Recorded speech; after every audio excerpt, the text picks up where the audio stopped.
मित्रांनो, आपल्या भारतात एक सण खूप पॉप्युलर आहे ज्याचं नाव आहे दसरा. हर वर्षी आपल्या भारतात लाखो रावण दहन होतात, लाखोच्या संख्येत रावण दहन होतात. का? कारण रावणाने सीता माताचं हरण केलं होतं, तिला लंकेत कैद केलं होतं, म्हणून रावणाला हर वर्षी जळवलं जातं. आणि आताच काही दिवसाआधी घडलेली एक घटना आहे डोंगराळे गावात. आदल्या 3.5 वर्षाच्या चिमुकलीवर एका विजय खैरना नावाच्या 21 वर्षीय आरोपीने बलात्कार केला, अत्याचार केला. जर रावणाला आपण हर वर्षी जाळू शकतो का, तर त्याने फक्त सीतामाताला हात लावला होता.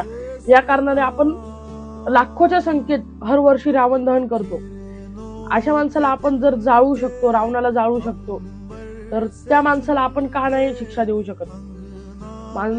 तो आता सुद्धा कैदीत आहे, त्याला जेलमध्ये ठेवलेले, फुकटचं खाऊ घालताय, सांड बनवताय जेलमध्ये. का त्याचं एन्काउंटर का नाही केलं जाऊ शकत? का त्याला मारून टाकलं नाही जाऊ शकत? आणि हीच गोष्ट जर तुम्ही विचार करा, हीच गोष्ट जर कोणत्या नेत्याच्या मुलीवर, कोणत्या पोलिसांच्या मुलीवर जर घडली असती, तर मी कोणाला यात दोषी नाही ठरवते, पण हीच गोष्ट जर त्यांच्या म्हणजे घरच्यांच्या कोणावर घडली असती, तर त्यांनी काय केलं असतं? एन्काउंटरच केलं असतं ना.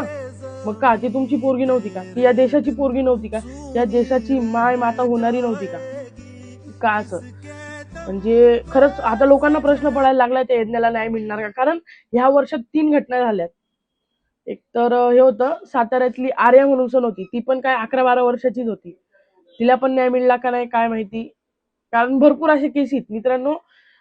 आपल्या भारतात, आपल्या महाराष्ट्रातच हर महिने खूप केसी दर्ज होतात. कोणाला न्याय मिळतो, कोणाला नाही, ते अजून समोर आलेलं नाहीये. मग ह्या चिमुकलीला न्याय मिळणार का?